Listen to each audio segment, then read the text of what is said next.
Shri Pratap Chandra Sarangi जी।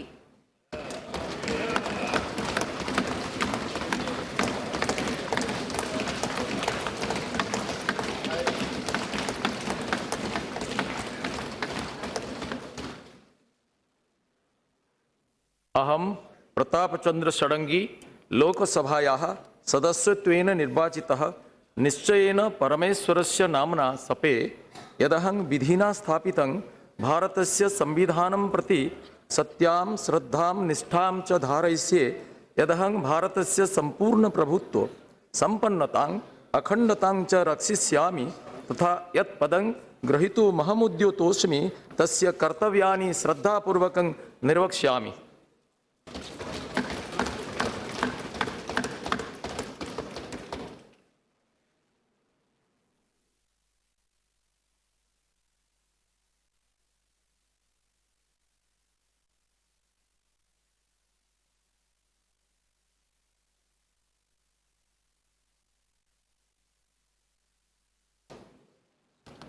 Shri Kailash Chaudhary जी।